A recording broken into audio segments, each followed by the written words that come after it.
What is up, people? Welcome back to the program. Hit the bid. If you're new to the show, wow. You got to get me your email addresses. You got to get them to me quickly. We're starting a new page, new web page, website, whatever you call them. Drank about 150 shots of tequila yesterday, and once again proved to myself I'm the man. I can do things that I couldn't do 15, 20 years ago, and I don't know what's going on. Maybe because subconsciously I'm thinking we better just keep partying because the end of the world's right here. That's got to have something to do with it. Subconsciously, there's got to be a reason that my body's able to act and do what I do to myself every day and day out.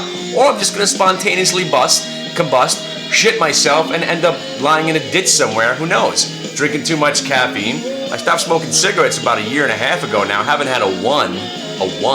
So at least I proved to myself I have some sort of willpower. But you give me one shot of tequila. One shot. At first I didn't want to do it. Then one shot I was like, okay, well you might as well bring two more. And then once we did two more, you got to do like 2 or 3 more. Then you have a little glass of water because you don't want to go crazy. Then you do 6 or 7 more. And then you have a little glass of water, and then you just rip roaring.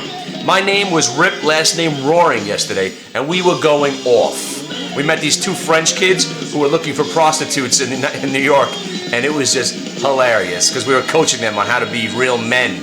They were good-looking 2 young French boys that we met.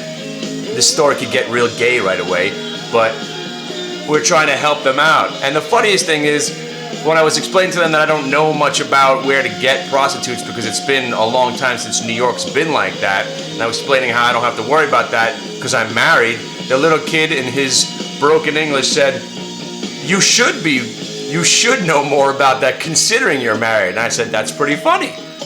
Pretty funny that you made that joke with the language barrier and everything.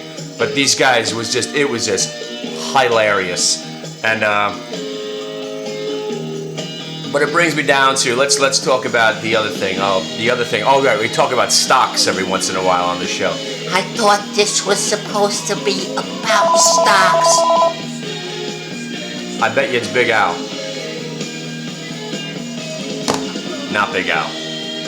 Anyway, what is going to come on next is the question. Anybody have a song they want to hear? How about Love is in the Air? Here's the story, people. Here's the story. Yesterday in the chat room, I think I don't introduced you to Tick Boy. He's been in a couple of our videos. Tick Boy is a guy that reads the charts. He reads the tick charts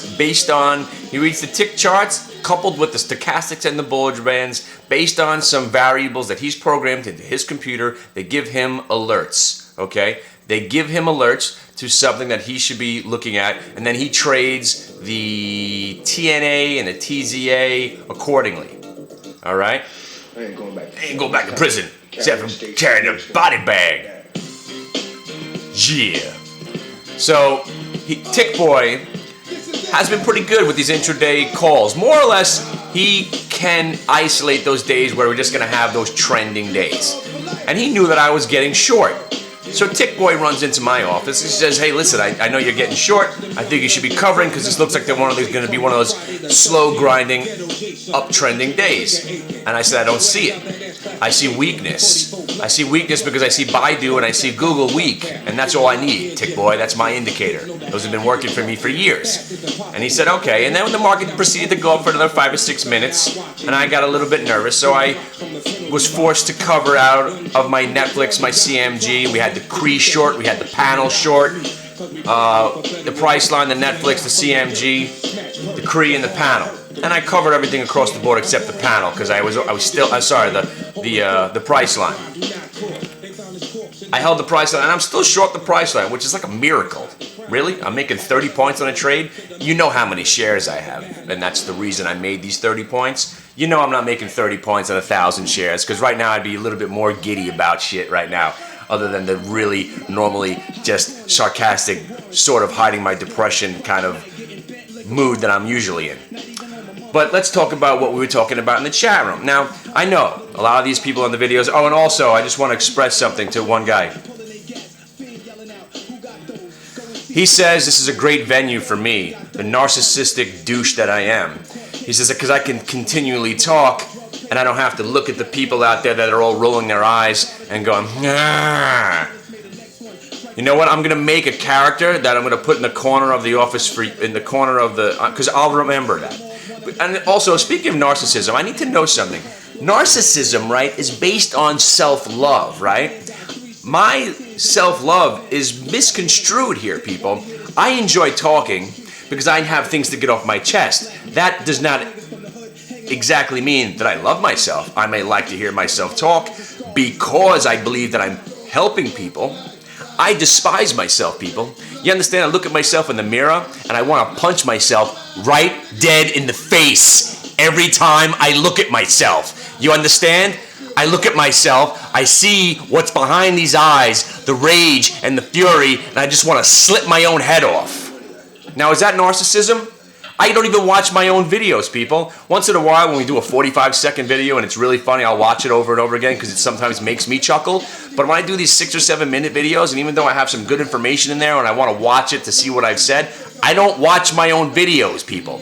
Now, what is the true definition of narcissism? And we're going to get to some true definitions because we really got into a heated debate about who the chosen people were. The Jews say they're the chosen people, which everybody's the chosen people if you believe you're the chosen people. Anyway.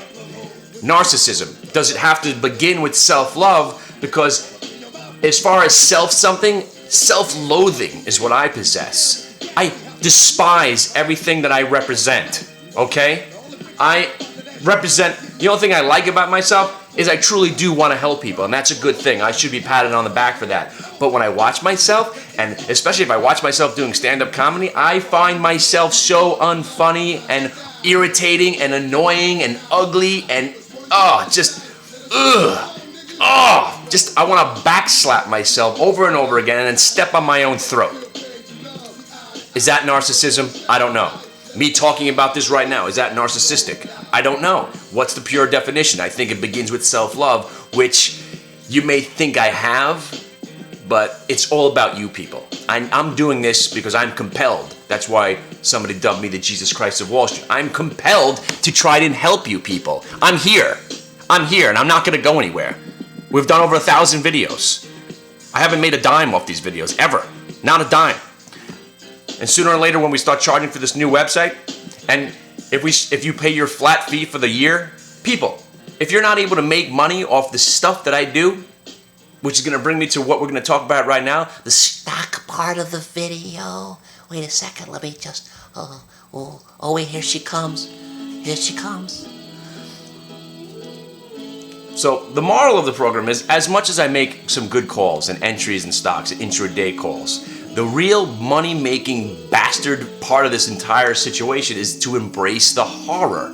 And what we mean by that here at Hit the Bait, when I tell you to embrace the horror that basically 80 to 90% of the trades that I do get better once I get out of them, a la the panel and the Cree yesterday.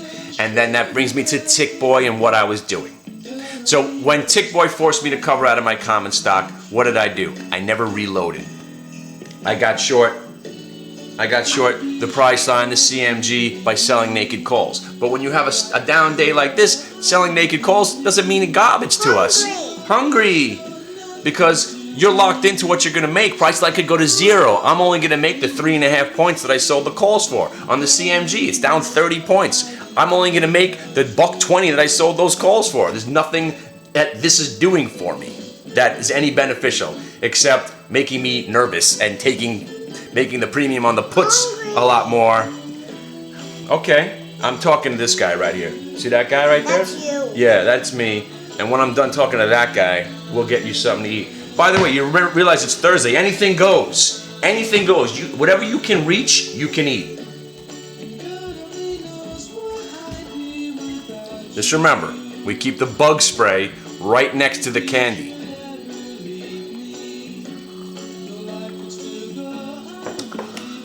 Okay, it's live television. What are you going to do? So what I'm bringing myself to, and the point that I'm trying to make is, yesterday, if you were a member of the firm and you truly knew how to make money doing this, first of all, you would have made money intraday yesterday just by following the entries that I was in. You'd been short the price line at 500. You would have been short the CMG at 300. You would have been short the Netflix at 235 or 237. Then, when you knew that I got out of those positions, that's when the real courage and the belief in the horror has to come into play.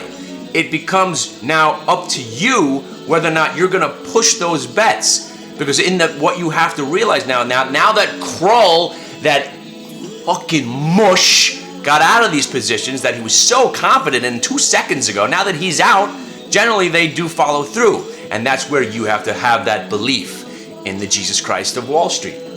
And this is what you get. This is the day you get, people. This is the day you get when I was short across the board. And we're not even going to talk about the Qs, people. We're not even going to talk about the Qs. Oh, wait, there's some game show music coming on.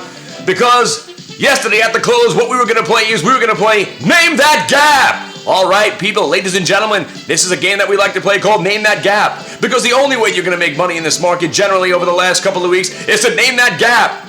One day the market gap's up, down, down, down, up, down, up. Which way is going to go? It's anybody's choice. It's anybody's guess. It's time to play Name That Gap. If you could guess which way the market's going to gap, you sure as hell can make a lot of money. All right, our next contestant, it's Goldman, Merrill, Morgan Stanley, JP Morgan, all the market makers, all the brokers. What do you have to say? Oh, you have no idea what's going on either? That's fantastic. It's time to play Name That Gap. Nobody knows what's going on. And what have I taught you over the last 4 years? When there's uncertainty, and what does uncertainty bring? Fear, confusion. First thing you do, sell, and that's why I was shorting CMG, Priceline, and Netflix. Because when people start losing money on their portfolios, what are they going to start doing eventually? They're going to sell their winners. And CMG has been a stud. Netflix, even though Netflix has gone down close to 80 points already, still studly stock. Disintegrating, yes, but there's still lots of money to be taken out of that. And of course, Priceline, which has now given up basically about 100 points. Don't forget to name that gap.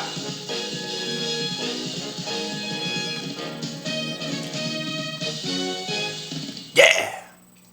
So anyway, 12 minutes, it goes on for a lot longer than it should, I know. And as somebody once said to me, at 3 or 4 minutes, your videos are brilliant. At 7 or 8 minutes, they become monotonous. At over 10 minutes, intolerable. Intolerable? Tolerable? Oh, they're so tolerable. Intolerable? No, I don't believe so. I believe everything that I say is a gem of knowledge. Everything I do is to guide people to the road of riches. And then when the apocalypse does come, we'll all put our hats back on. This is now going to be my apocalypse hat. Because we're going to be riding through the streets on our steeds. You know we will be. Swords ablazing. Raping and pillaging as we go through each town. Taking what we want. No law. No law at all. The law of might. And all the gold that you're buying, guess what, people? Ain't going to be worth shit. Alright? Because you don't know what's going to happen in the apocalypse. You don't know what's going to happen. Maybe paper itself will be worth something. Maybe it'll be water, like Waterworld. You need some fresh water, don't you? Maybe it'll be copper. You never think. You need some copper wiring. Copper becomes the new currency. It's the barter system, people. Because gold, I guess in a way, it might transcend all and remain something of value in the apocalypse. It has been a thing of value all these years. Ron Paul for president. I have to mention that in every video I do now. Ron Paul for president. And I'm learning more about Ron Paul. And the guy said I shouldn't dip my hat into the political arena because I don't know enough about it. This is a learning process, right? We are 15 months away, 17 months away from voting whoever we want to vote. Why does it take this long? And why do we start this early? Oh, wait a minute, maybe it's to learn about the candidates so we can make an informed decision. And this is what I'm doing, okay? Because as much as I love Obama, shamalama, ding dong, it doesn't matter. You might as well just give someone else a shot. Let Ron Paul do something for 4 years. And then, we should just keep rotating. Even though nothing gets done in 4 years, so it's kind of pointless getting the next guy into office because he just has to clean up the mess from the last 4 years, so nothing actually does get accomplished. So in a way, I'm thinking Ron Paul could run after the next 4 years of Obama, but that ain't going to work out. All right, Ron Paul for president. I'll see you guys later. 15 minutes of this dribble. Jeez.